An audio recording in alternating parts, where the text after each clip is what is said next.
This week on RSBANDB Update, the RuneScape leadership team is back, outlining what's next.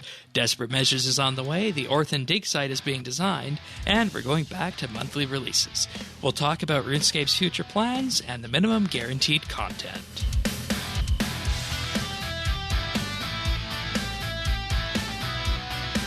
This is RSBANDB Update, episode 785, recorded Thursday, July 9th, 2020.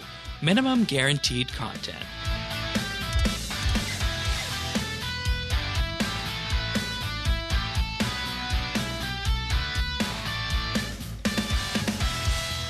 Hello, everybody, and thank you for joining us for another episode of RSBANDB Update. Just Tanis and myself here, as we are each and every week. We recorded a lovely monthly bit this week. That was fun, wasn't it? It was a good time. It was a good time. And this was more of one where we kind of, I think, reaffirmed opinions and talked about some things that could have happened in RuneScape history and didn't, and really just, said, hey, we're on a different path now, and this is what could have happened. And in case you're wondering what this is all about, this is our monthly bit on player input over the ages, but we'll talk more about that later. This week, of course, we're going to talk about patch notes and the live stream, and some tech news before we wrap this one off and get everybody off to a nice weekend. But I am Shane12088, and he is Tanis79. So, patch notes this week. This week's patch notes were light. It wasn't a Ninja Strike. It was just a patch week. Just a patch week of patches. Really, that's all there was. The main... just a few patches. Yeah, the main headline, of course, was the live stream, which we'll talk about in a little bit. But first things first in the patch notes, this one comes under the header of archaeology. When you completely fill an empty divine charge using the Divine-O-Matic vacuum, excess energy will now flow into the next empty divine charge instead of being wasted. Well, that's good. I had no idea it was wasted. Why is that under archaeology? I don't know. I wonder if it has something to do with... No, it shouldn't have anything to do with the relic. Yeah, because it doesn't mention it. I'm trying to figure that out.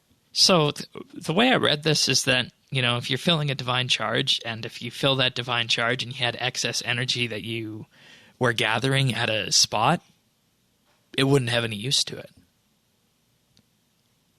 Which is a bit weird.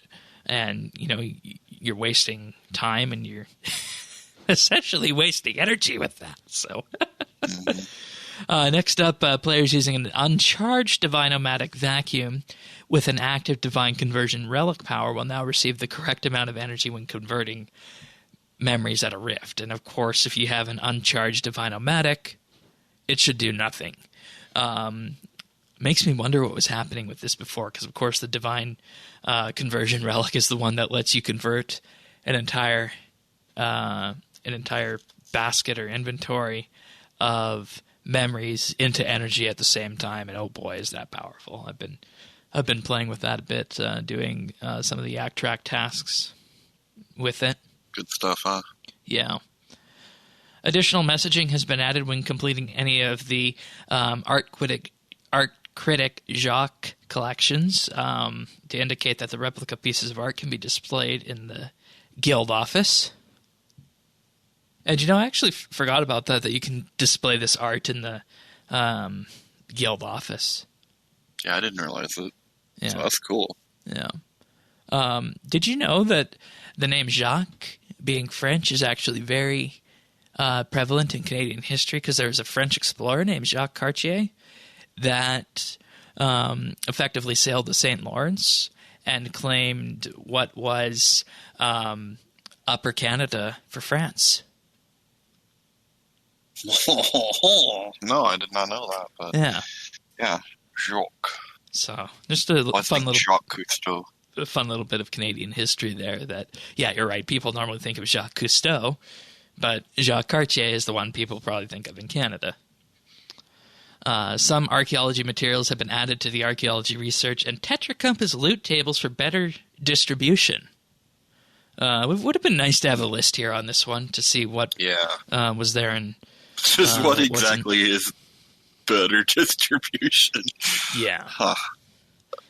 Yeah, and I mean, I'm thinking it probably leans towards the higher leveled materials because I don't think I've seen any of the higher level god specific ones there. So that's probably what that's referring to.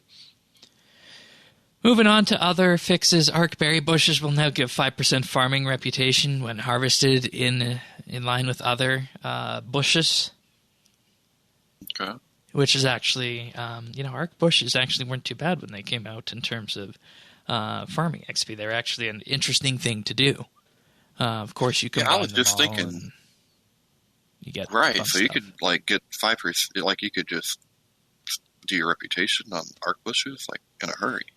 Yeah, and 5%. And the thing is with this one though is that people always forget about this.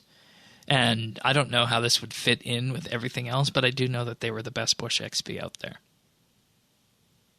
So, replaced outdated spell icons in the Magic skill guides with up-to-date ones found in the Magic ability book, as well as updated spell names in the Magic skill guide to match the Magic spell book. Because I'm thinking this goes back to EOC, because there's actually a bunch of spells that change names with EOC, and I'm betting that these weren't updated back then.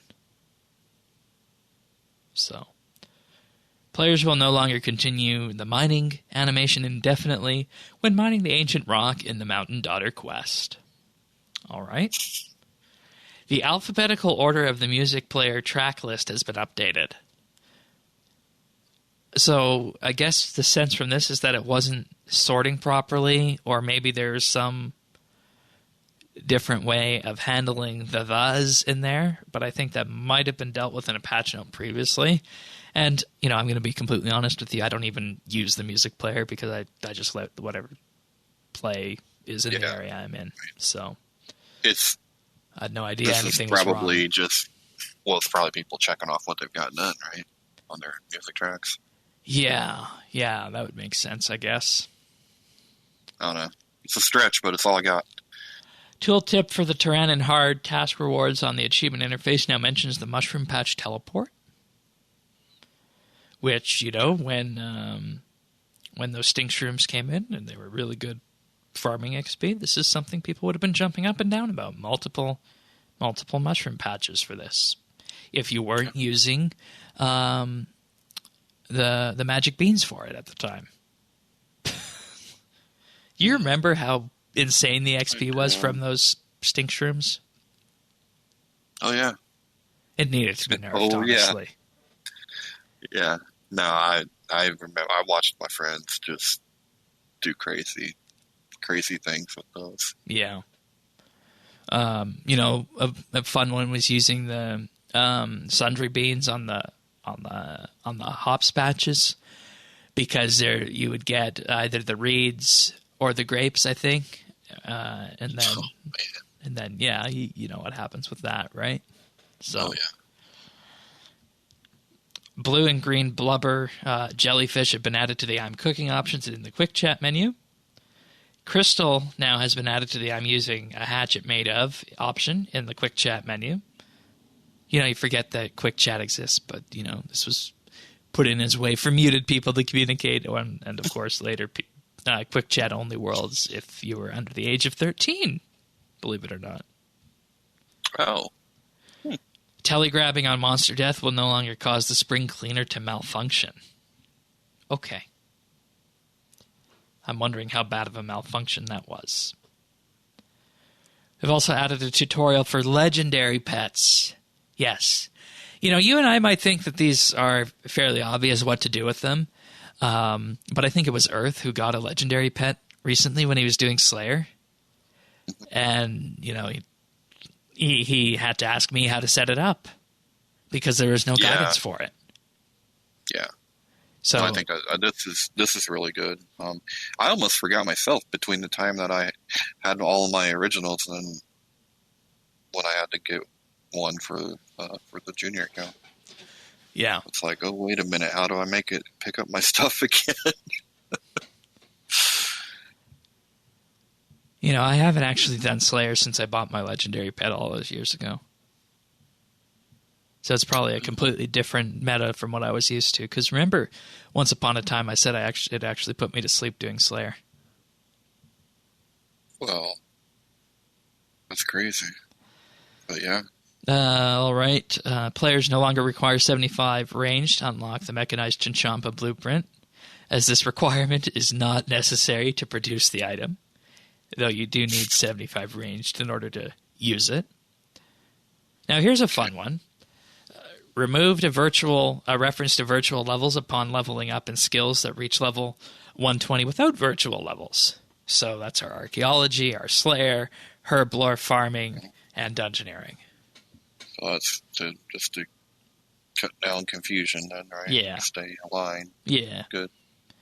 And then furthermore, cutting down on confusion, an A/B test for 50% of self-selected new players has ended. Now, what this means is that any player who chose I've never played before will once again start on Tutorial Island. Note that the players can skip the tutorial in the settings menu or bypass sections of the tutorial with chapter exits.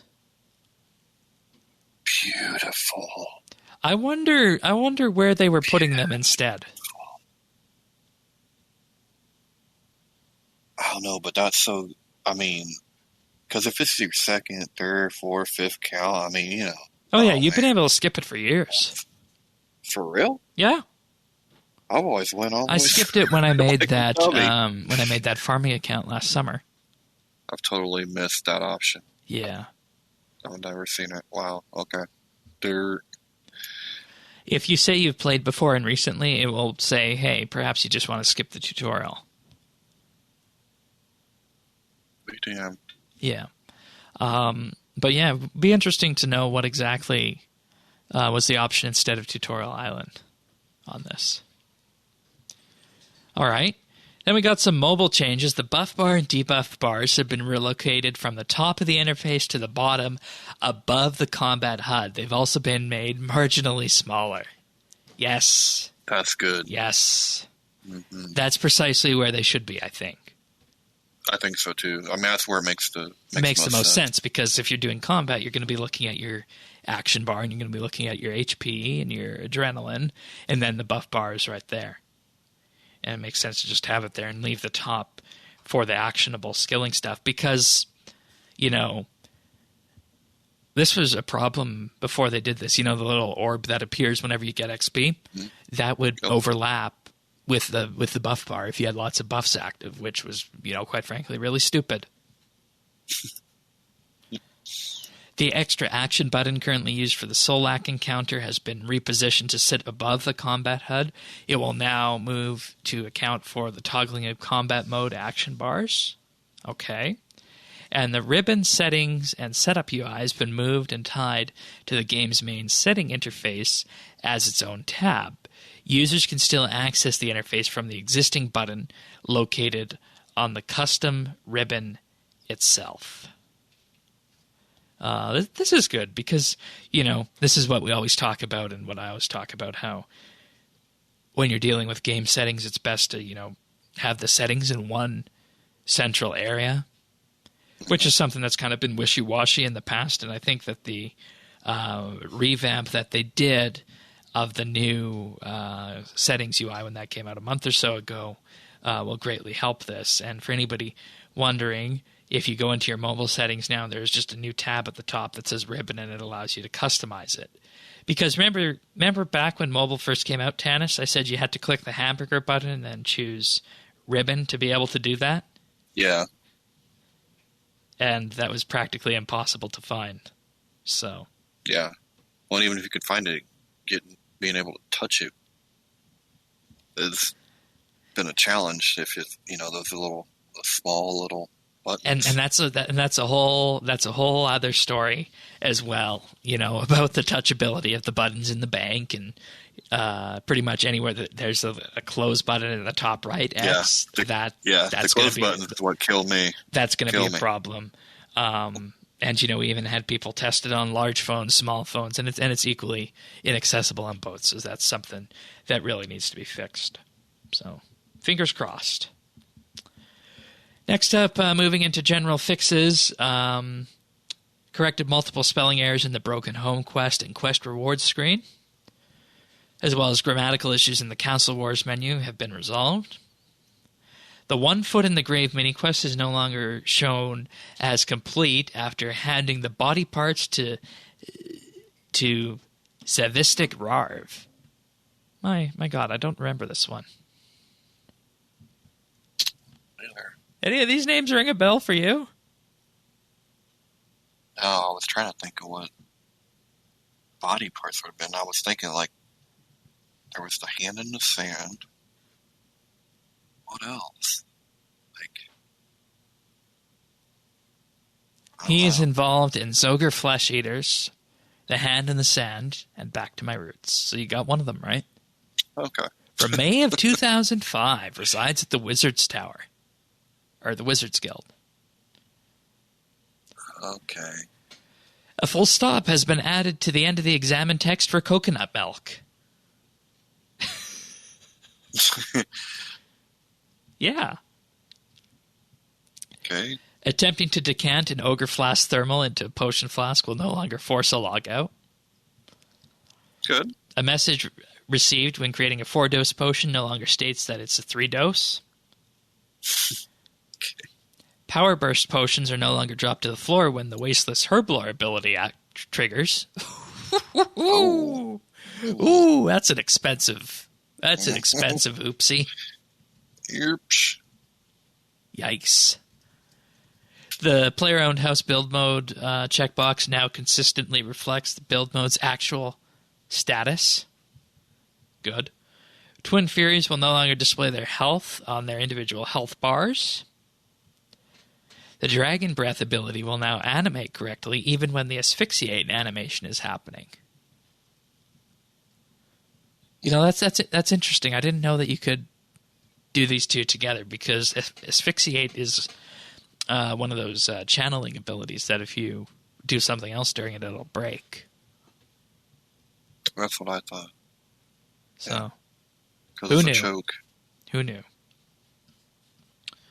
Augmenting Masterwork Armor now correctly states which version of the armor you have augmented. Apply to Fade Transition to hide the player model when upgrading buildings in a player-owned port. And finally, fixed an issue where the Entity Highlights option being enabled on login despite being disabled in the previous login. So this is kind of like that issue we had with the depth of field when that first came out. Oh, okay. Yeah. All right. So, live stream time. Live stream. This was one that all the world was counting on and hoping that something fun and interesting would come from it because we needed this live stream this week. We honestly really did. I'm going to run a bit of a background video of the live stream on this, and I actually started it in a fun little way. They made it so that they appeared back on their own sofas back at the actual studio there. They put all their faces there, and you forget that they had that set, but it obviously still exists, and one day soon, hopefully, they'll get back there. But this was Mod JD hosting with Mods Osborne, Raven, and Warden. Mods Mike and Hooley later joined when Mod Raven departed. Okay, so lots of banking on this one, wasn't there? Yeah. And we got desperate measures. We did. Release date of July 27th. We got the one thing that we were pretty sure we were going to get no matter what. So, yeah, the one update that we had a good idea would be coming is confirmed. Yay. It has been in development since March. They did some initial designs. The designs were tweaked and development was restarted in February and March of this year. Mod Raven said in the lore Discord that he did some work on it last year, but they had to change some crucial details about it that it needed redesigning.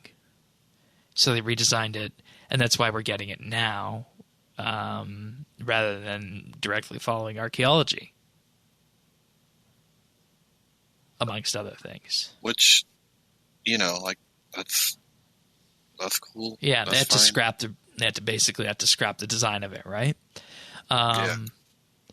And they were kind of coy on what this is going to mean, but they said that there's going to be definitely some tie-ins with archaeology. You'll learn some things, and there's a good chunk of historical and recent lore in it, which is going to be wonderful. And Maud Osborne was really happy about this. He said one of the positives of Desperate Measures coming out means that Desperate Measures can enrich archaeology. And what they plan to do with this is make some slight tweaks to the way archaeology works with this. So I wonder what that's going to be. And, they didn't tease what the rewards were, but there's going to be something to enhance archaeology already with this. Well, there will be the dig site too, right? Not with this. That'll be later. Oh, but later? Oh, okay. Yeah, that'll be later. I thought that was going with this. That's later. No, the dig site is in design phase right now. Yeah, they did, and I knew that they said there was going to be like good rewards for Desperate Measures, which I'm like, we'll see. Have you noticed that you say measure differently? You say measure. You say measure instead of measure, and this goes to the way some of us say peg. It does. It does. Measure. I say a lot of like Southern words are in my vernacular for some reason. Requirements will be the Anachronia base tutorial, Desperate Times, 50 agility, 50 archaeology, and level 75 or so combat. Yeah, man, I was on the fence when they said that. I was like, man, I thought instinctually, I think it's good. I'm glad. It tells me that there's going to be maybe something to the quest. But I hear a ambulance down the street, and it's getting closer. Oh, no. Yeah. Oh, no. And I'm sure we're going to hear that, right? Yeah. Okay. Well, let's look at the concept art that they had here with this. So all these things are going to be in the quest. There's this big yellow orb that I can only describe it what looks like a Borg maturation chamber.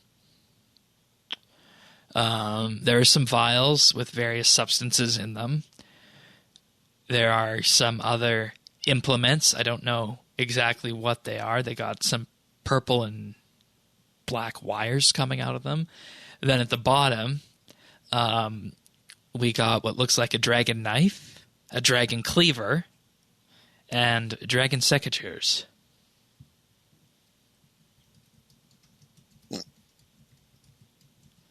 What do you make from the concept art here? I know you just recently looked at it, but yeah, they said there's spoilerish things in this image. Yeah, I don't understand what it is. Like, are these dragon equipments in the bottom here? Yeah, that's what it looks like to me. Like a dragon knife, a dragon cleaver, and dragon secateurs, as in additions to the I don't know what skill a knife would be from. Crafting, I guess. But what's the point? I mean, what's the point of a cleaver? Like, that's never been something you use anyway. I mean, I know it's down there in the chest. Yeah, you can get it from the chest. Yeah. I mean, it's fine if you want like a dragon keepsake on it or something. But and the skizzers, or how you say? I said skizzers. Scrimiters. Not scimitars. Secateurs. Secateurs. Okay. We have magic ones of those. So yeah. I mean, would dragon be any better? I mean, or maybe it's spoilers over. Maybe it's a set of dragon pliers that's used for pulling teeth. Or maybe this is like a, you know what this reminds me of? It reminds me of a surgeon's kit. So this is an operating table. Old timing. We have an operating table. Yeah. Then we have a knife. You're right. Then we have the cleaver, and then we got the. Yeah. So it's like maybe it's like dentistry or something. That could be. Now the question I have is, what exactly is the vials up top? Is this going to be for ancient herb lore? Ancient herb lore? Yeah, because you remember one of the things that they said could come to archaeology at some point was ancient potions, because we got ancient summoning and ancient invention. That's gotta come with a new site, right?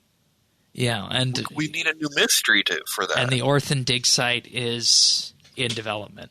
Or, sorry, it's in the design phase right now.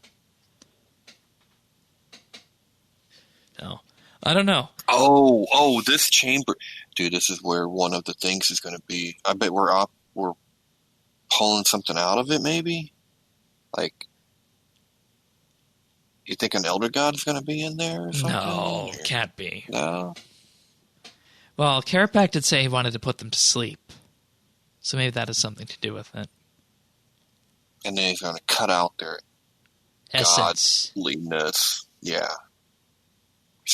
I hope there's a good puzzle associated with all these things. That's kind of what I thought that was at first until you came up with the doctor's kit. I'm like, it's pretty good. Pretty good call. But Raven's involved. You know there's going to be a puzzle. Yeah. And Desperate Times had puzzles. I still ain't made it past it. I don't know. Those weren't really puzzles. They feel like it. I'm going to have to stream it. You know my definition of puzzle is basically Elemental Workshop or Morning's End Part 1 light puzzle, right? Oh, God. That's harsh. Oh, I would love another one of those light puzzle kind of ones. That was so harsh. Well, he did one with the light within, and it sucked too. But it wasn't quite as bad. But it was. Yeah, it wasn't fun though. All right, but that's Desperate Measures. We'll be hearing more about it in the coming live streams over the next 2 weeks. I think we could move on to other things, which is what everybody, of course, wanted with this was a catch up in terms of figuring out what exactly was going to happen with the future of RuneScape here. And this is when Mods Mike and Hooli joined. And, this is what everybody was waiting for. I think what we got to talk about on here is the fact... Well, actually, we got to talk about many things here. And, I was happy to be proven wrong on this one, exactly what was going to be the future for update strategy and whatnot. I was happy to be proven wrong on that one. But in any case, they started with a catch-up of the teams and talking about adapting to the new normal in the world, as we've all done. And they said there were, quite frankly, a lot of team and productivity challenges. The perfect storm of launching archaeology, then moving to working remote.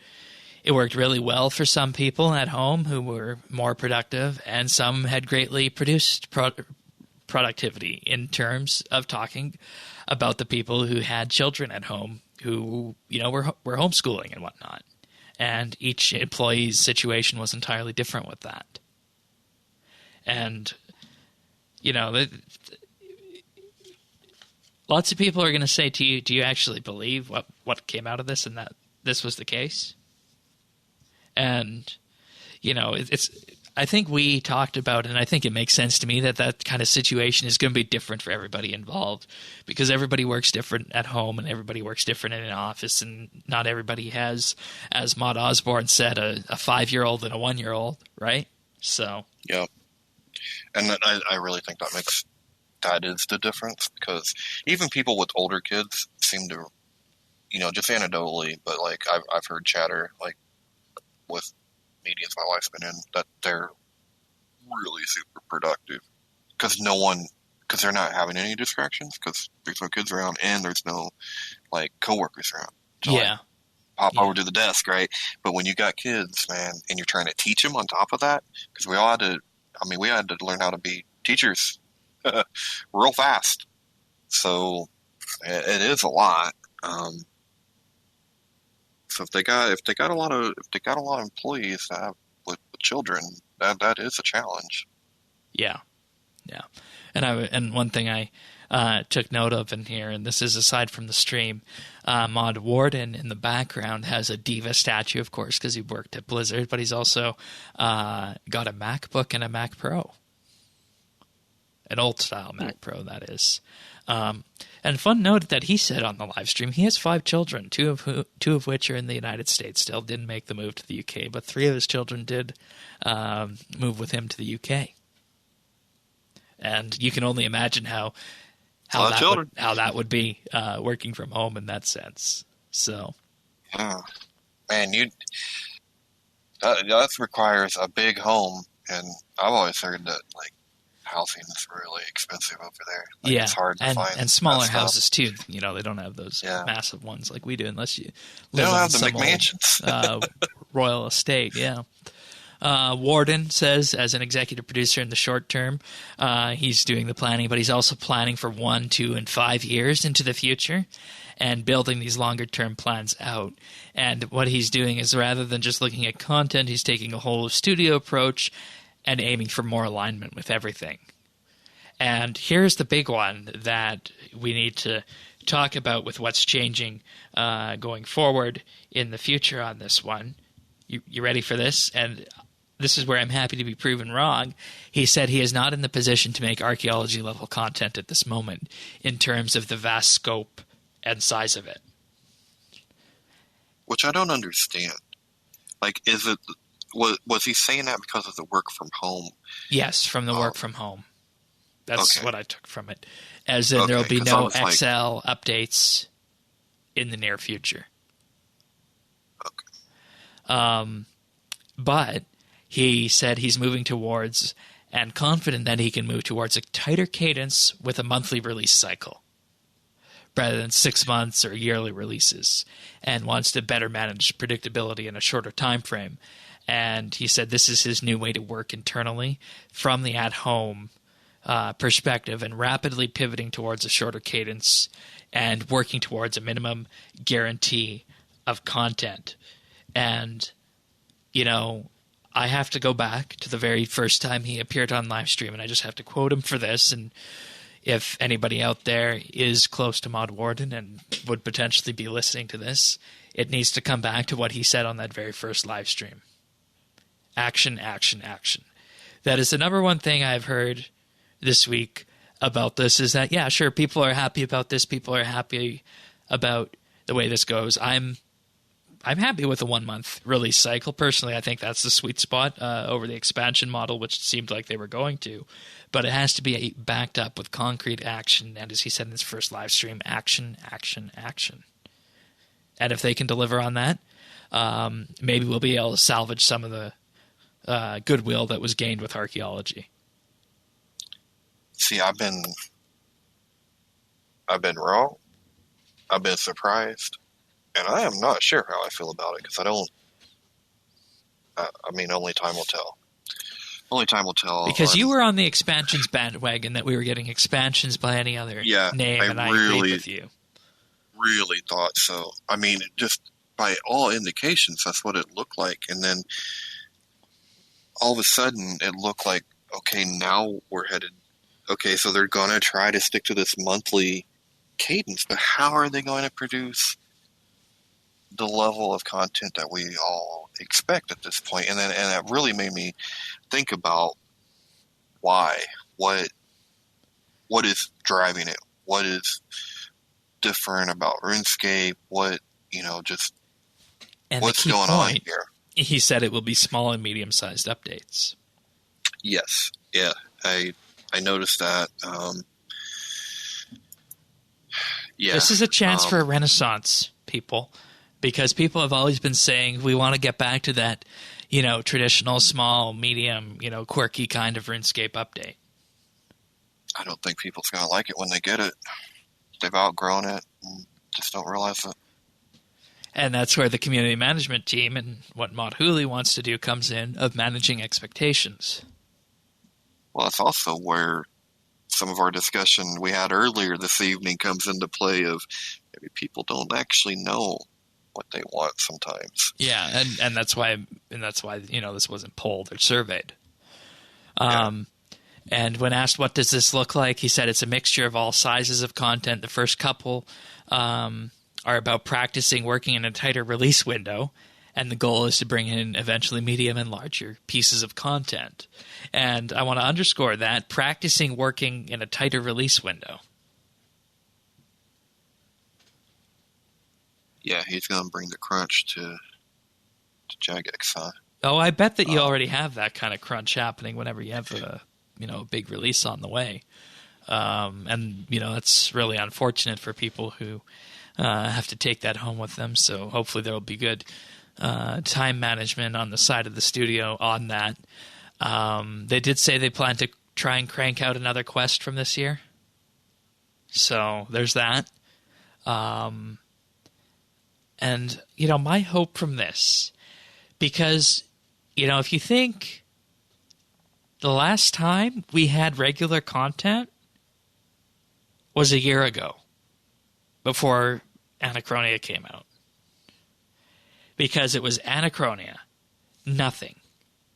A mobile update, nothing. RuneFest, 120 Herblore, 120 Farming, Christmas, the wait for Archaeology with a couple of Yak tracks thrown in here, War's Retreat, which was in January, Archaeology, then we're on that wait again. And I've just summed up a year's worth of content by counting the number of fingers on my hand.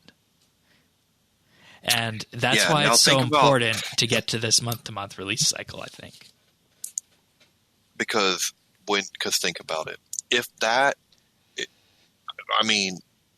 that the limits of their ability when it comes to big updates?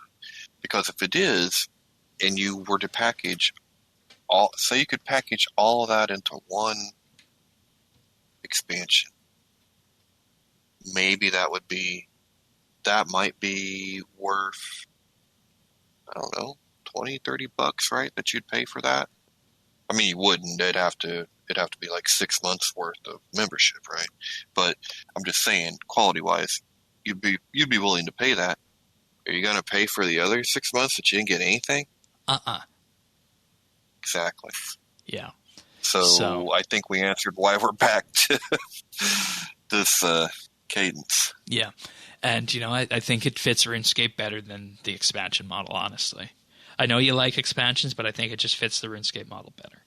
So I favored the expansions because sometimes I still look at RuneScape and think what I think it could be. And, maybe sometimes, and maybe we can all take a little bit of this with us and just sit back and let the professionals do what they do. The expansion model works wonderful in a lot of other games, some other games that I really, really enjoy. But if they think it's not right for this game, maybe it's not right for this game. And that's the way it is. Yep. All right, let's talk about upcoming content. The beach is coming back this summer. It'll be here on July 20th. We're getting a news posting tomorrow as of recording, Friday, so you guys can already go out and read that. So there's that. And it's going to be a focus on past beach events that people enjoyed and some new things that in general are, I guess, just polishing up of existing beach events.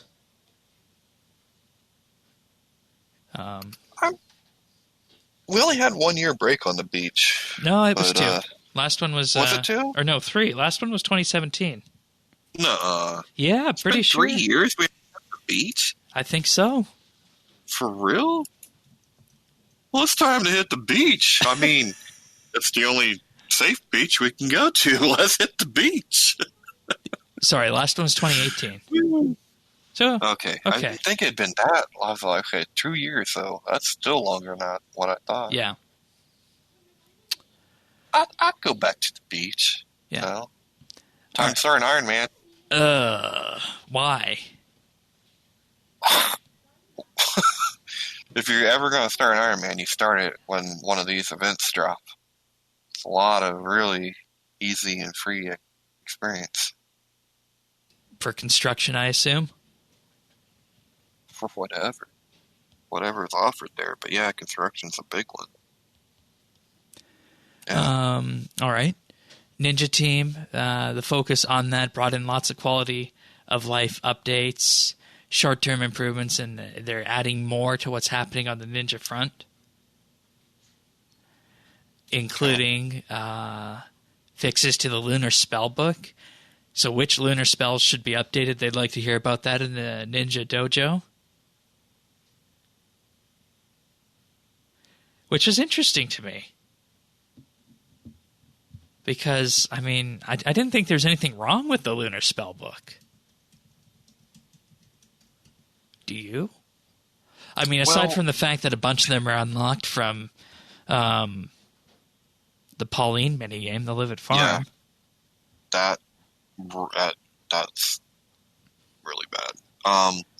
But on top of that, though, like, how many of those spells do you really use anymore? Yeah. I mean, honestly, it's like one teleport on a farm run that you use from that book, and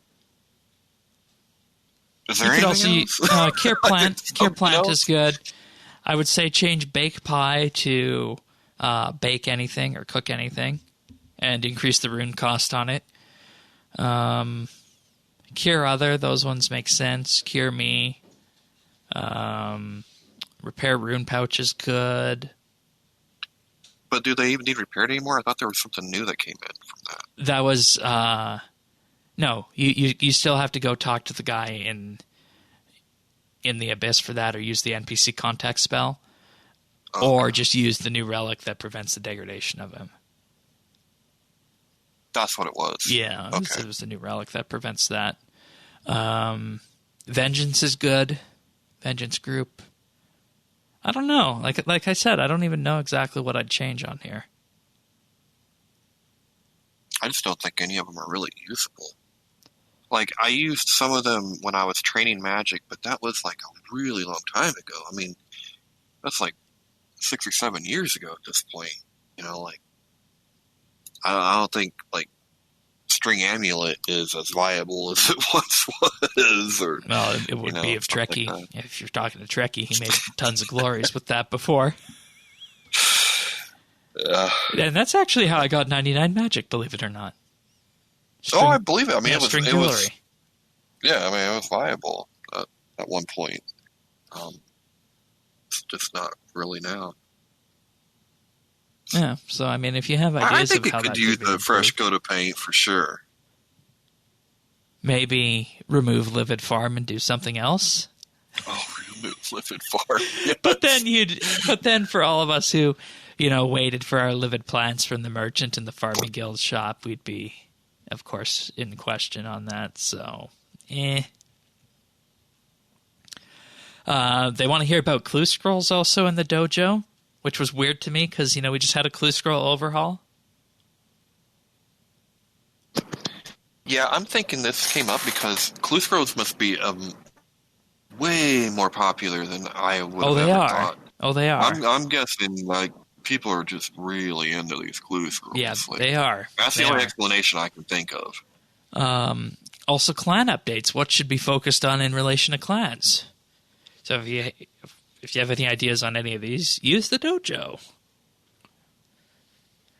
Also, are there certain mini games or skills that should be focused on by the ninja team? So this was the ninja soapbox, as he called it. I'm curious of what the ninjas could do with mini games here and there. I mean, it might work, it might not. I'm curious. Because when they go in, they do a lot of quality of life stuff, and it's different from just the dollar rework. Yeah, like in my opinion, what you need. I would be curious. What you need for the mini games in general is you need shared instance worlds for all of them, and then a queue system so that you can go into a new mini games interface that probably looks a bit like the grouping interface. And then you say either I want to play the Spotlight minigame, or then you can check other minigames you want to play, like Castle Wars or Fishing Trawler or Trouble Brewing. And then whenever there's enough people ready who tick this box across all the worlds who want to go play one, you just get whisked away and automatically moved into an instance for that. Actually, I'm going to suggest that on the dojo. Yeah, no, that's actually really because really I think that's our last crack at revitalizing mini games. Well, notice what you're talking about. Like, I think what I'm you're talking about a queue system. Well, I know. But I also think that is the kind of thing that the ninjas can do to content that is kind of this workaround that actually works really well. So maybe they could do it. Yeah. I'm at least curious. I want to see if they can or not. Yeah, I agree. Also, in terms of other new content that's coming out, another piece of alchemical onyx jewelry. They're not saying what it is yet, but it's in development.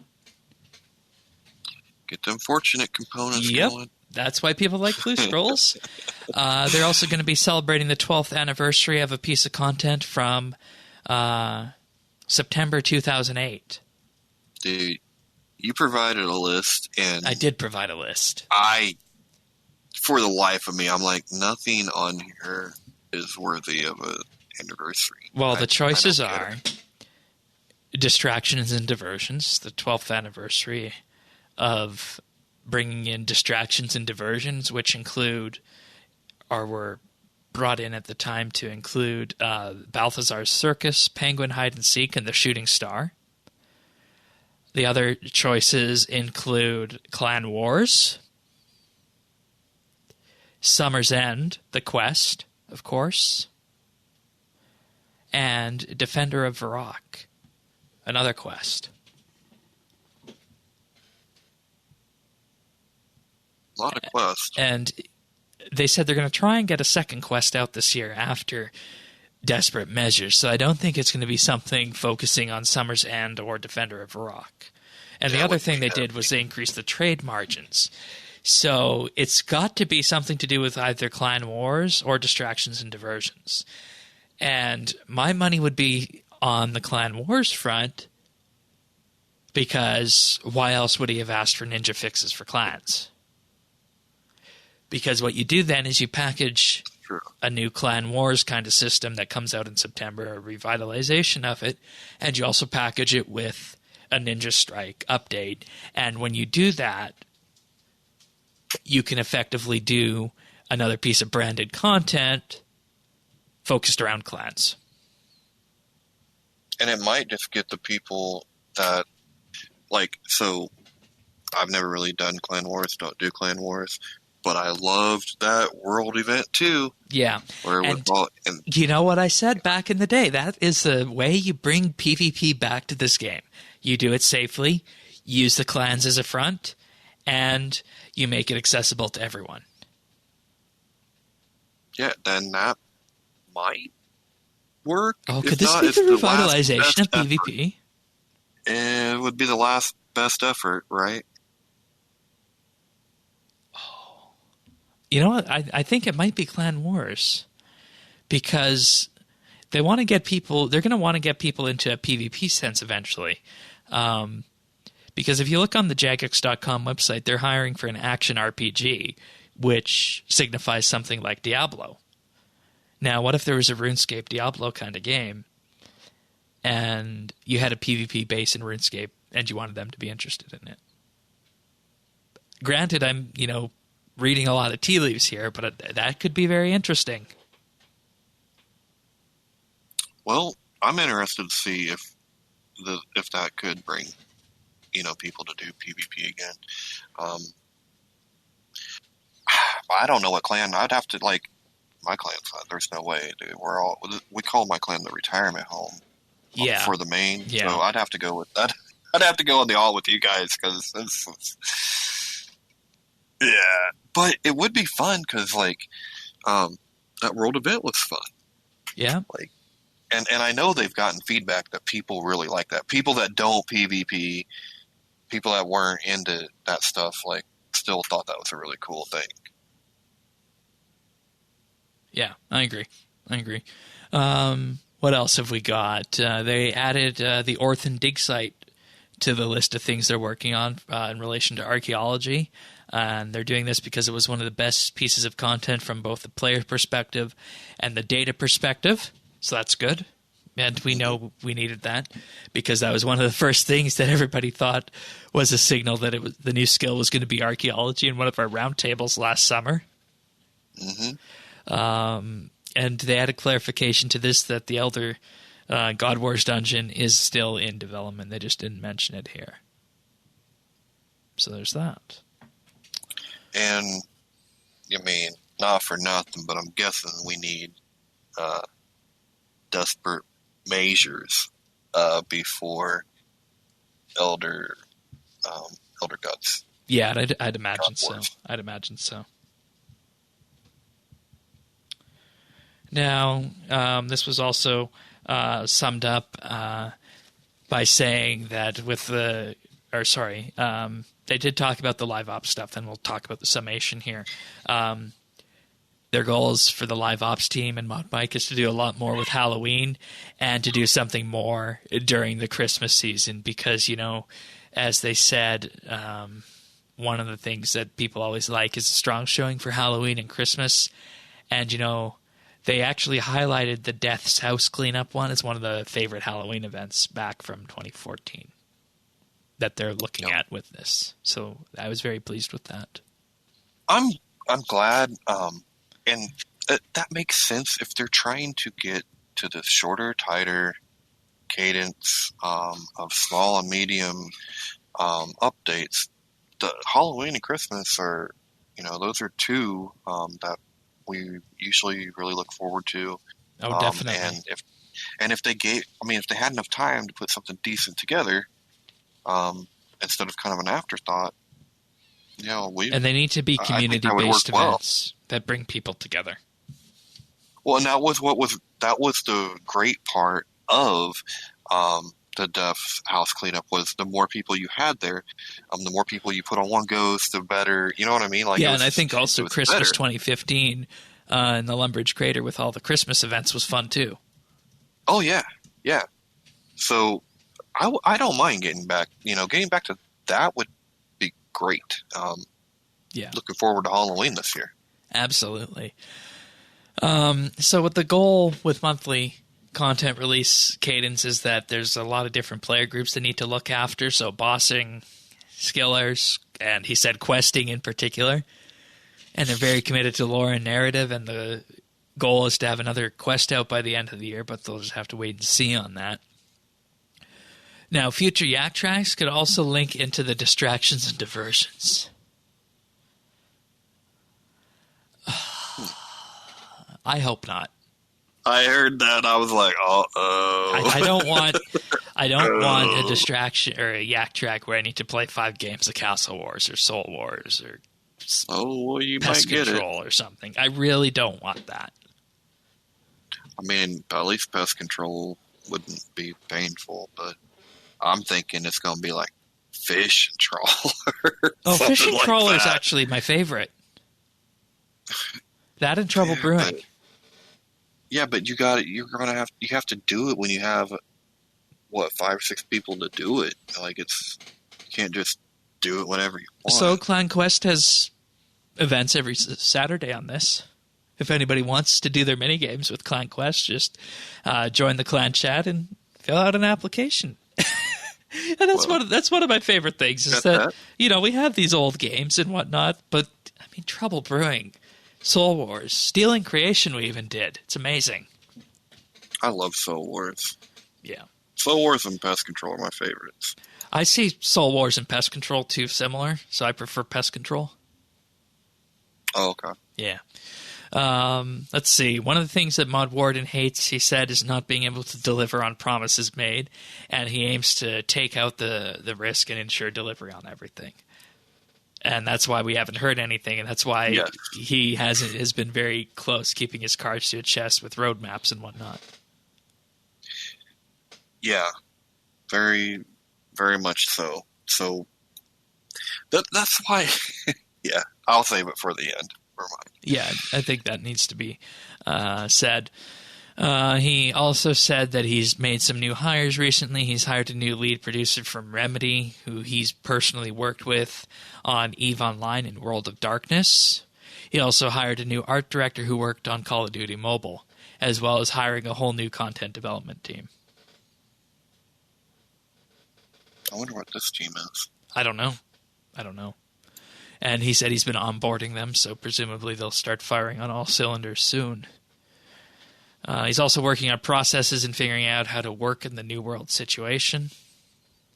And in regards to the Orthen dig site, it's at the design stage. It'll be no smaller than the dig sites that we have currently. It'll be about uncovering lore and learning the environment, both from today and in the future. Activity pets are still on the back burner to be released at some point this year.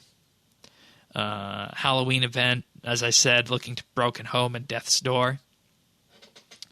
And Mod Hooley says that he hopes that this live stream is the start of a dialogue and continued conversation between the players and the devs. And I think that's perhaps the most important thing to take away from this, aside from some of the advancements that we highlighted, is that, yes, this can be a start to this communication and whatnot, but if we don't keep hearing direction on content, like we, practically have heard nothing in terms of future direction since after archaeology, then that's going to be a problem. So I think there should be monthly updates like this. And, I understand what he's saying, but at the same time, Mod Hooley is new. And so this is a new start for him. This could be the start of this conversation. But for us, we've heard this before. And as we said, the key to this will be making sure that they deliver. Yeah, I kind of found this this is kind of like an English breakfast, right? The beans on toast stuff. It'll keep you alive, but it's not satisfying in any way. That's because it has to be backed up with action. Yeah, it'll hold us over, but it didn't scratch the itch. Not for me anyway. Yeah. And for me, I just want to see action on this, and I want to see more communication in relation to the direction that has been taken on this. So that's very important. Now, Maud Osborne said he's also going to be doing the annual survey this year and ramping up more player advocacy groups, or PAGs. I can't wait. I can't wait to see it. I want to know. Fingers crossed. I want to know. Fingers crossed. Warden said regarding a backlog, if players want to speak loudly about certain areas, it can nudge Jagex in a direction, but it won't be a voting system.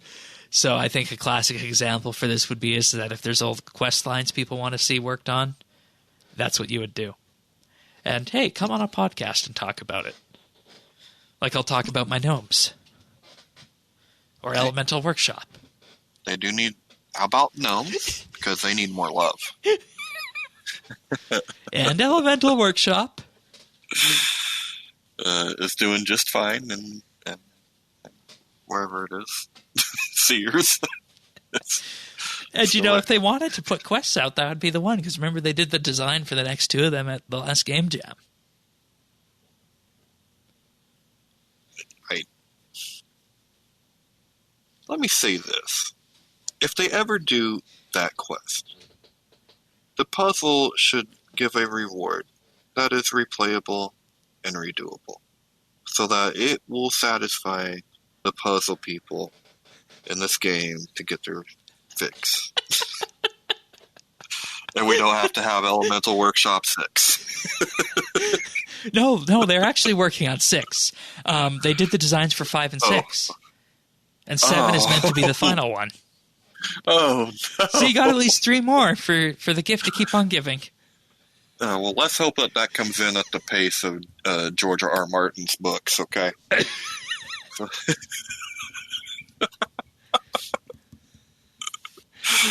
Oh, that's too funny. All right. Most of the technological work for interface scaling has been done. It's been passed off to the content team. So there's over 3,000 UIs. They can't tackle them all, and they'll be picking the highest priority ones to make improvements with. And a logical start would be the first-time user experience. So that means we could start seeing changes for interface scaling. I hope they read Theron's article from, was it May?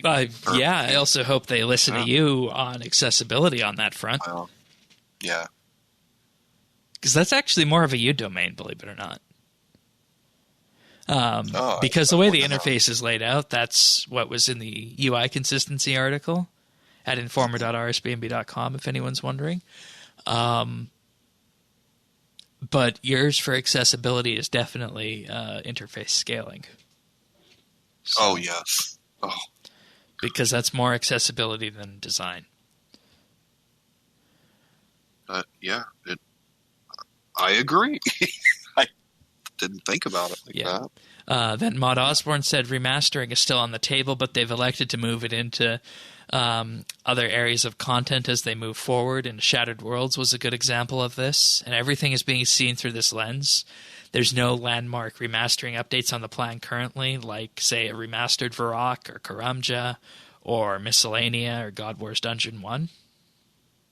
See, and that's something that I'm going to miss, that in my mind I thought would come from expansions, right? I thought you would get a remastered area, you're going to get a complete storyline, so like maybe 4 or 5 quests and a storyline, a new area, new stuff, like that. But that's so wrong. Hurts a little bit. iOS mobile, they're working on hitting their iOS compliance list. And in regards to is there a roadmap, he's not going to put out a month-by-month roadmap. Warden won't. He said it would be layered with disappointment if things are missed, and his roadmaps are changing rapidly behind the scenes.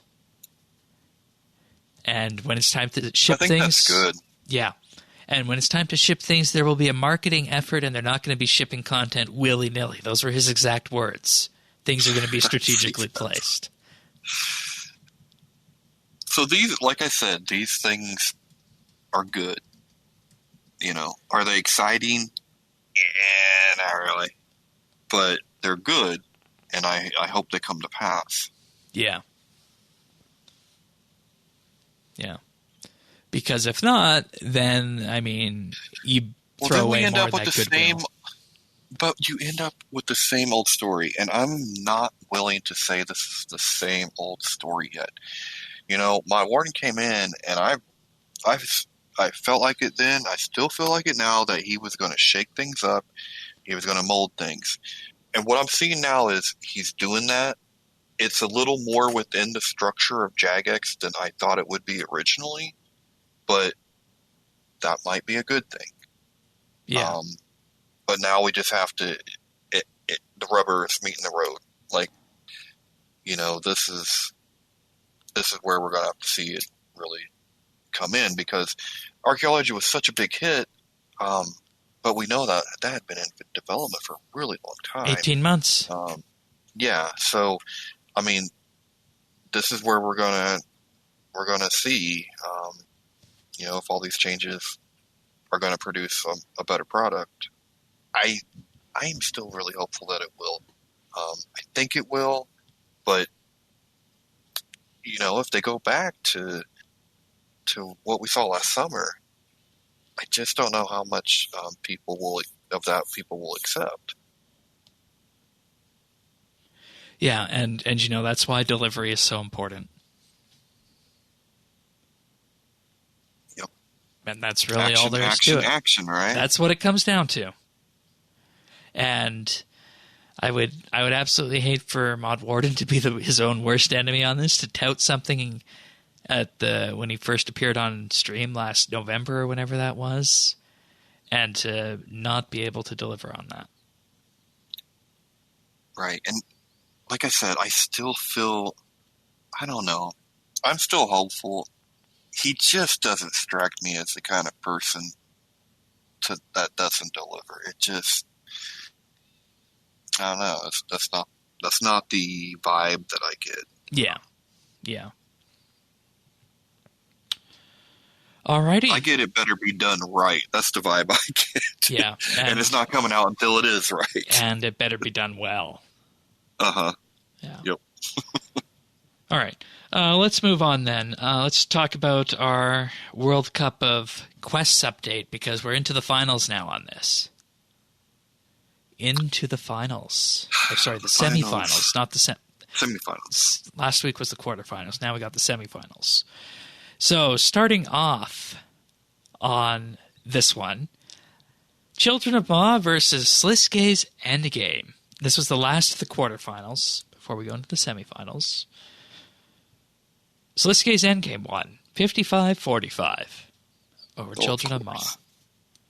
Oh, of course. I mean, they're both bad. I mean, they're both good lore-wise. Okay. But they both had bad, hard challenges.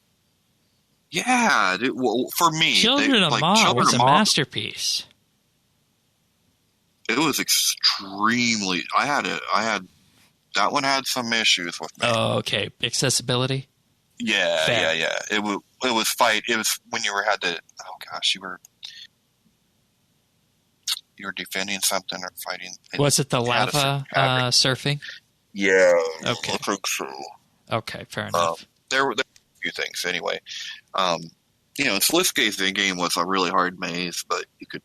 Yeah, and most of my problem with Sliske's Endgame comes from the fact that it was thrown on our lap 3 days before Christmas.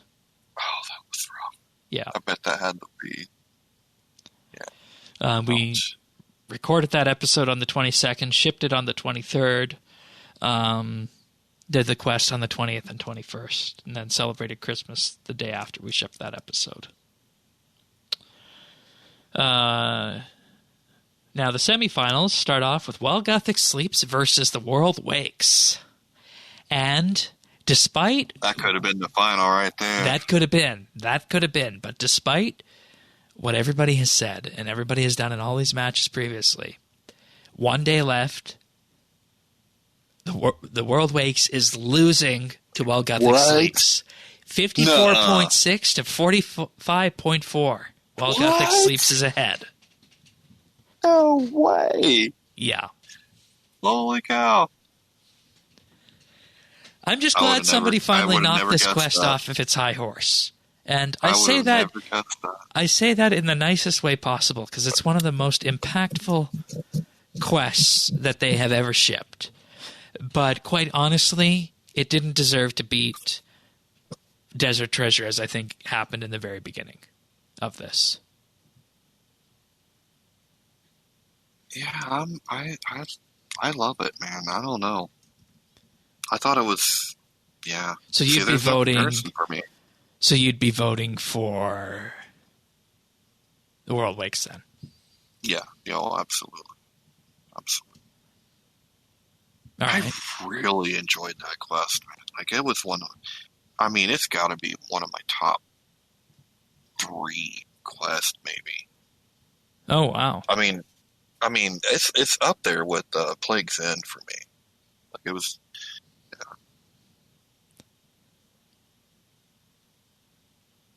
Oh, yeah. Right. It beat Recipe for Disaster in the beginning.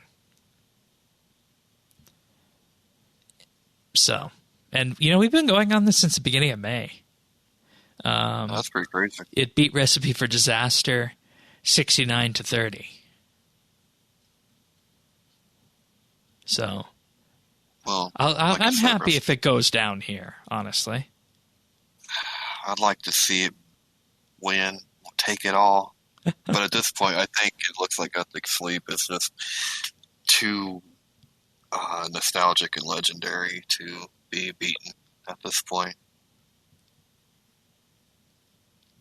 I mean, if it knocks off World Wakes, I don't see Sliske's Endgame or Children of Ma beating it. Come on. No, definitely not. I'm trying to find the original vote here of the one where While Gothic Sleeps beat Desert Treasure, but I can't find that one because that one should have been first in terms of the votes. I guess we'll go back in the archives to late May on this, but Yeah. Fun times indeed on this. And it's been so long, too, since this. And I've been trying to do my best here to keep everybody updated on what was going to be happening with this. So I hope that you guys have enjoyed this coverage so far. And I encourage everybody to vote as these continue to ramp up. Unfortunately, by the time you're listening to this, you won't be able to vote in While Gothic Sleeps versus The World Wakes, but definitely in all of the other ones here. So, all right. Anything else regarding World Cup Quest that you want to talk about? No, I think it's been fun to talk about. Yeah, definitely it has. It has. So, all right. Let's move on then. And, I think this is a perfect time to talk about our Patreon offerings. But before we do that, I will thank this week Brock H., Cameron, Cass, CGB 900, Christian S., Diana, Duramax, Jade Gizmo, James W., Jason S., Joe M., John P., Kyle, Mr. Ling, Nora, Rastafa, Rippeth, Samantha R., The Naked Captain, The Lion, Tom V., Zant, and Zez. Thank you, all of you, for your support. It truly does mean the world to us. And, if you're wondering what exactly we're talking about here, well, this is our Patreon offerings, which you can find at patreon.com/RSBANDB. And that's where you can support the podcast monetarily if you so choose to. And, we offer a number of tiers of support here for this. Starting for as little as $1 a month, you gain access to the entire back catalog of monthly bits and more. With this, you also get early access to our show notes, and you do, of course, help fund the cost of hosting and production of RSBANDB Update. And I'm sorry about that. I forgot our memories on that list, so we'll add that one to the list. But in addition to that, you do earn the ability to participate in our roundtables, vote on the monthly bits, and all this is for $1 a month, so you get a lot for that. But we also do have an option for $3 a month where you get a special VIP rank on Discord, a mention on the podcast at the start of the month, and access to high-quality stereo AAC versions of the show. And for $5 a month, you receive a shout-out each and every week on the podcast and gain exclusive access to the outtakes that we use for the clip show, in addition to everything else. So if this sounds interesting to you, for as little as $1 a month, just sign up at patreon.com/RSBANDB. That includes our monthly bit, our Inside RSBANDB Update, both of which are going live tomorrow. We have a monthly bit regarding the history of player input in the game of RuneScape.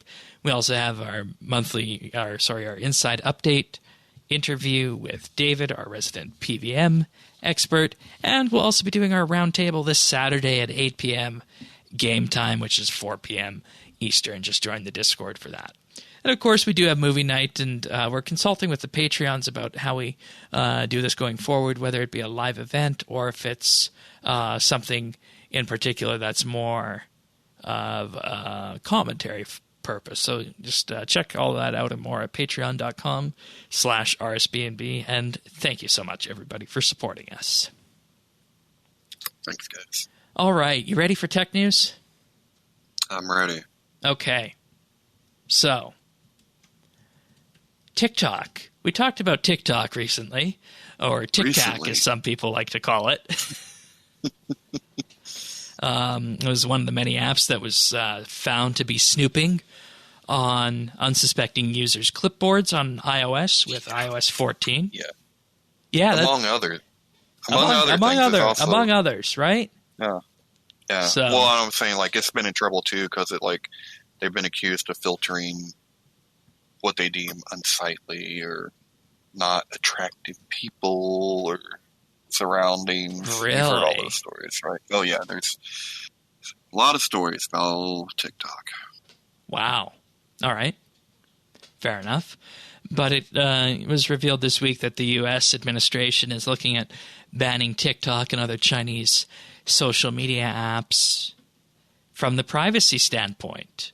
And the U.S. Secretary of State said that they're taking this very seriously and looking after this. And, at the end of the day, this all comes down to privacy and whether or not an application used inside the United States by, in large part, what is teenagers at this time. And it's even younger, dude. It's like tweens. Oh, that's really what uses TikTok the most. Yeah, then that's really concerning on that. It's super concerning. I don't, I'm all for this because we have enough problems with privacy. We have enough problems with, how many stories have we done on Facebook? How many stories have we done on other social media? Even just advertising online. Yeah, and so with last week's story about the clipboard scraping, I think that's too much, and it's time to look at these kind of measures. Yeah. So, and we also need to realize that there are potentially people who are using applications like TikTok who are going to have their data routed through, what exactly. And, TikTok says that they're taking great strides to make sure that people's data isn't routed through Chinese servers. But, it still doesn't matter. The issue is that this is, by and large part, a Chinese social media application that is caught on like wildfire. And, you really have to ask the question, why isn't somebody out there like Snapchat competing with them? Because it seems like it would be in Snapchat's wheelhouse. And, on this week, it was also announced that Facebook is shutting down their TikTok clone as well for some reason. So what I hope happens from this is I hope that a new version that is based around security and user privacy would emerge from this.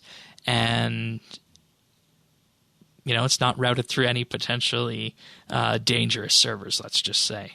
And, it ultimately comes down from the fact that TikTok says that user data is stored in the U.S., but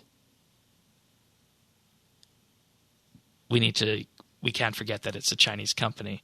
And this is how they say that, oh, no, we're doing this. We're providing this as a service.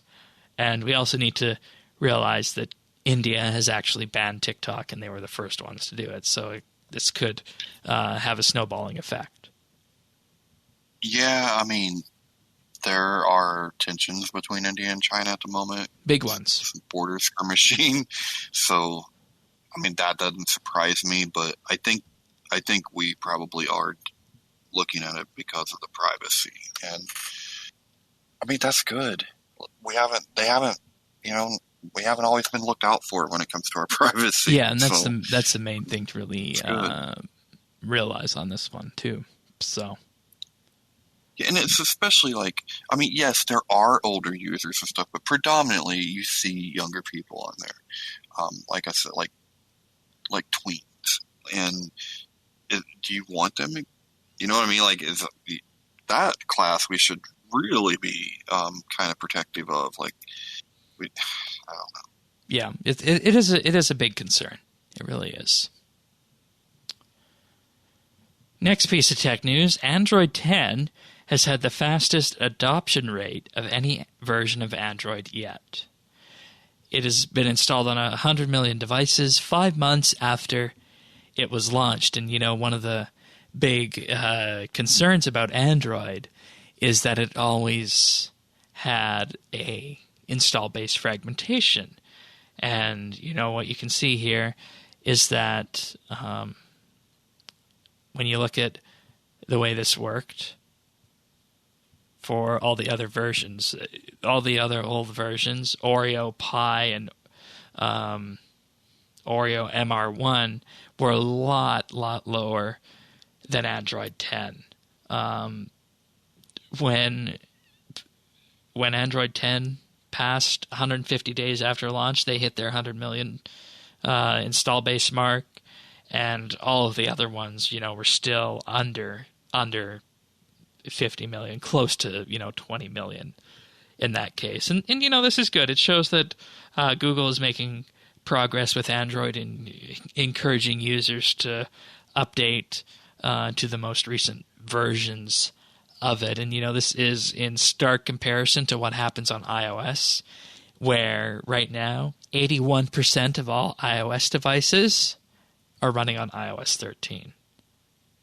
So Apple makes that push, and Google has had problems to do that since the beginning. And now we can see that they're actually having a bit of success with this. So this is actually really good at ensuring that all the users out there get the security updates that they need, have all the features they need for any new apps that come out, and of course, for people like you, Tanis, accessibility. Yeah.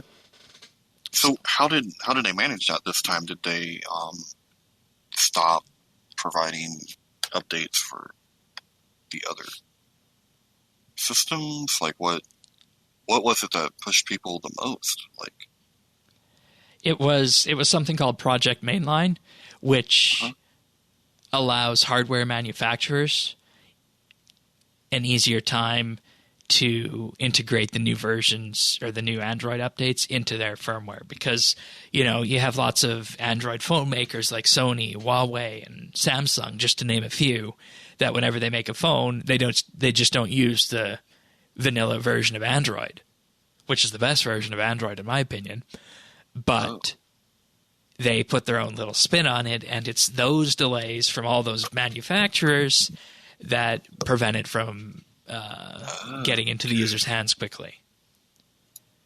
Okay. And that's why I always tell anybody who wants to buy an Android device who's coming from iOS is that, you're best to move to a Pixel, because it's going to provide the most iOS-like experience that you can get. Granted, it's not fully like iOS, but it's going to be the most iOS-like experience you can get on Android. So that's nice. Now, we got the PS5 and Xbox Series X coming out in the fall, right? Yeah. And for a long time, the prices of the video game physical copies that you'd buy were $60, for the Xbox One and the PS4. And it was announced this week that the prices for the AAA games on the PS5 and Xbox One X or Xbox Series X are going up to $70 US. And, last time we saw game prices this high was in the late 90s. Yeah, they shouldn't. And this is all inflation. This is all inflation adjusted too.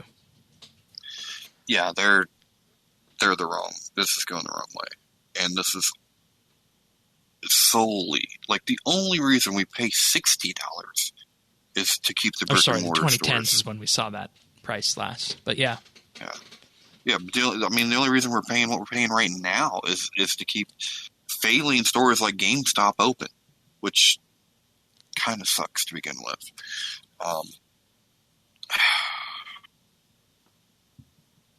Whatever.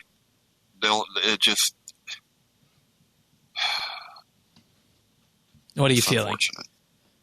I feel like if people aren't wanting to consume in that way anymore, then why are we subsidizing that and fighting against what most people want, which is we're getting it digitally anyway.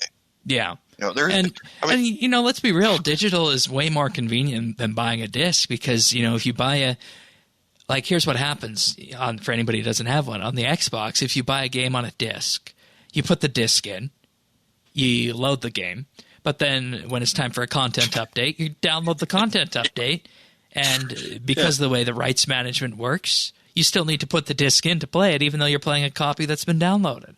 So you might as well just download the game. Yep. And if you are concerned environmentally, digital a lot better, right?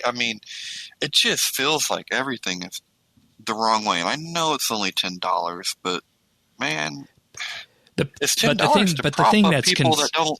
Yeah, and you know what the concerning part is that when you look at what happens in other currencies, and I'm talking Canada and the UK and the EU, whose dollar value is worth less than the US, you're going to wind up with $100 games it'll be $80 here in Canada, but you'll definitely wind up with games that, based on the way the dollar value goes and the way the conversion goes, are more than $100 US when you do the currency conversion in the UK and the EU. Yep.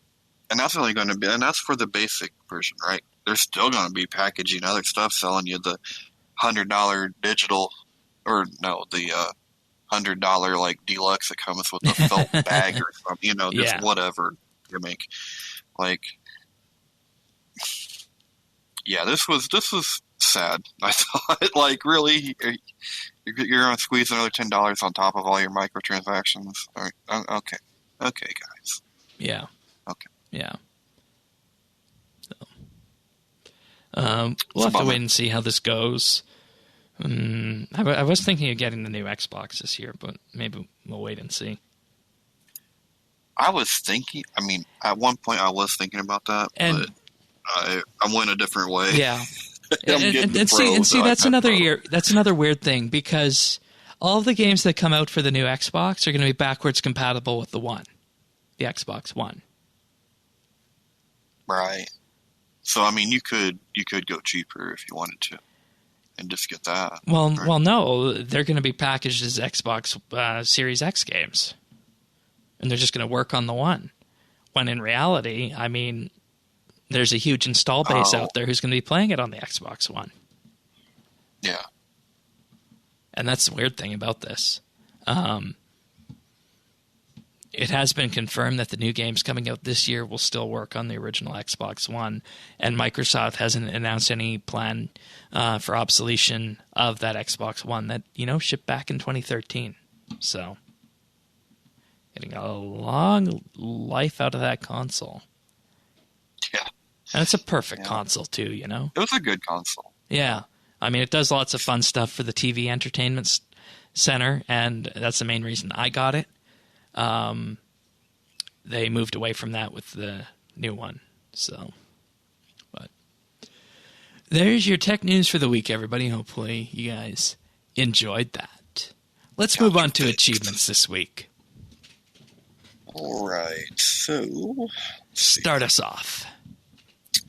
Well, we are starting off with Air Snipers with the 99 Slayer on July 8th. Then we have Hey, I'm Zach with 99 Magic on July 8th. Then we have Jammy Jenny with 99 Archaeology on July 8th.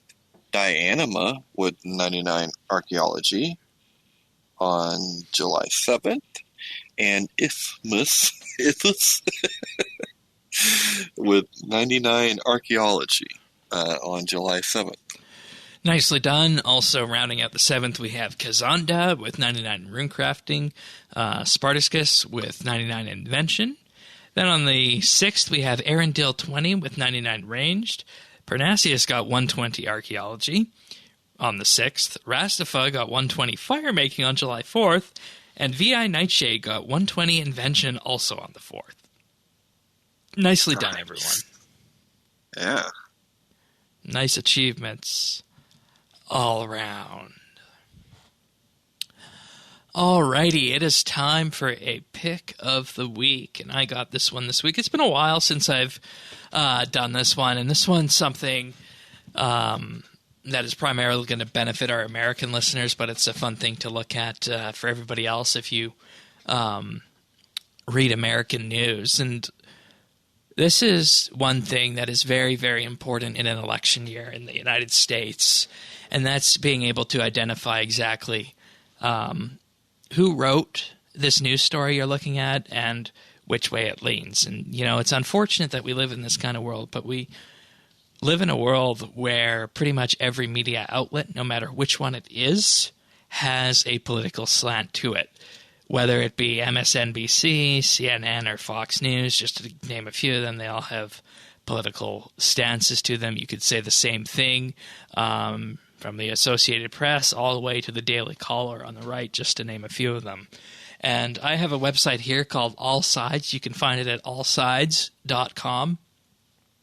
And what it does is it fills out the very news stories that you see in the news each and every day, and it breaks them down, and it writes a non-biased headline for each of the news stories. And in addition to that, it provides coverage of what the left-leaning outlets are talking about regarding it, what the people in the center are saying, and what the people in the right are saying about it as well.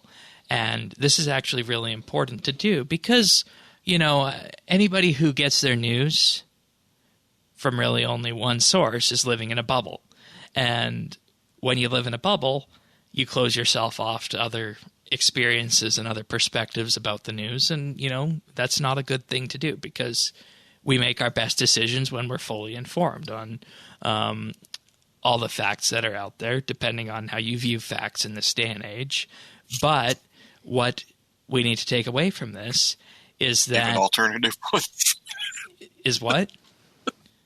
I said even alternative ones. Exactly. And what you need to take away from this is that your friends, your family, and other people are going to be seeing news in a different way than you are. And if you can see the news the same way they are and understand their perspective, you're going to be able to talk about it better and have a dialogue. And I know this is a problem in many families, increased polarization, as it seems to be something that's spread out everywhere. And that's what this website does, is it lets you see all the different sources of the news, and it highlights all the different headlines from the various news outlets out there. And what they actually do is they group news outlets into different categories, as in far left, left-leaning, centrist, right-leaning, and on the right. And what you can do is they actually have a chart of all these things out there, and if you can see where your favorite news sources fall on this. They call it the media bias chart, and they update it every so often. And, you know, it's just a good tool to have in this day and age. And they also have an FAQ which highlights where they get their funding from, and they prove that, you know, they're not funded by anybody trying to push a specific agenda. They also talk about the fact that their journalists that they use to write these headlines have different perspectives from all across the political spectrum. And, you know, it's just so important in this day and age to have a varied news source on this. So for anybody who follows U.S. news, it doesn't have versions for the rest of the world. But if you follow U.S. news, definitely give this website a check. It's called allsides.com. And that's the pick of the week. Cool. And they also have a very interesting article about discovering media bias and whatnot, and how you can particularly see it, 11 types of media bias and how to spot them. One is spin, examples of spin words and phrases, and this is just a bit of a lesson out there to everybody. Some examples of spin words and phrases are emerge, serious, refuse, crucial, high stakes, tirade, landmark, turn up the heat, and so on and so forth. They also talk about mind reading as well, which is actually really important. So, allsides.com. When they talk about the different biases, Shane, do they ever mention an establishment bias? That's something a lot of us on the left point out a lot. We found out during the Bernie primary. We're like, we did not know. They mainly talk about bias regarding left, right, center. Okay, well, a lot of people here would say, like, okay, so, like, people in the U.S., well, some people, anyway, might say, like, would expect CNN to be middle, right? Yeah, but they're not. The middle, well, for us, they have an establishment bias, right? They're always protecting status quo and the power. For comparison here, they rate CNN as a lean left. Really? Yeah. And CNN opinion as a left. Their center news sources are the Associated Press, BBC, Bloomberg, NPR, Online News Only, Reuters, The Hill, USA Today, and The Wall Street Journal. I actually don't disagree with that. Their lean right news sources are Fox News, Online Only, Reason, Wall Street Journal Opinion, The Examiner, and The Washington Times. Their lean left news sources are ABC, The Atlantic, BuzzFeed, CBS, CNN News Online, The Economist, The Guardian, NBC, The New York Times, Online News, NPR Opinion, Politico, Time, and The Washington Post. Okay, so they're calling left like corporate Democrat. Their actual left are Alternet, CNN Opinion, The Daily Beast, The Huffington Post, The Intercept, Mother Jones, MSNBC, The New Yorker, The New York Times Opinion, Slate, and Vox.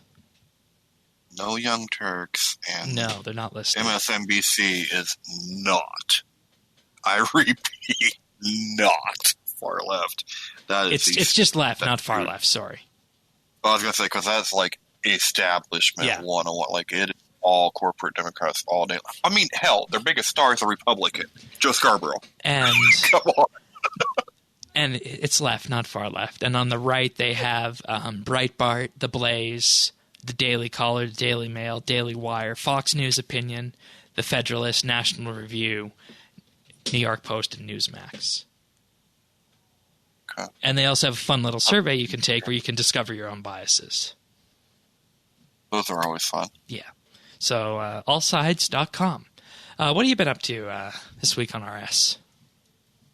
I'm trying to work on Yak Track now on Junior, because, who doesn't like sweet cosmetics, right? Yeah. But any little prismatic fallen star that I can get for divination right now would be just wonderful. Oh, really? Yeah, I mean, you know how div, if you're doing div, and especially if you're doing div like, how it used to be, like pre-caches, because I never know when I'm going to be on. I rarely catch a cache. It's just really slow, man. So, yeah, I'm doing some Yak Track for some cosmetics and hoping to get some of the experience stuff. Nice. All of mine are going to Dungeoneering on that. Is it? Fair enough, yeah. That's not your favorite, is it? No, it's not. It's not. So, all right. That's good to hear. Any 120s in the cards? No, I will. When it comes to my main, I'm just slowly chipping away on archaeology. Once you got 99, it was over. I just figured it doesn't matter if I get it now or 28. It's over. Nice. Doesn't really matter. Nice. All right. As for me, Yak Track. I made about 8 million GP doing the Herblore one that required around 1,300 potions made. I made Weapon Poison +++. I gathered my own slime. I gathered my own Primal Pulp. I gathered my own Nightshade. Of course, you have to do that. The only thing I bought was the coconut milk. Oh, well, but you had 1,300 of those? Yeah, it only took a week to gather, yeah. Oh, wow. Yeah.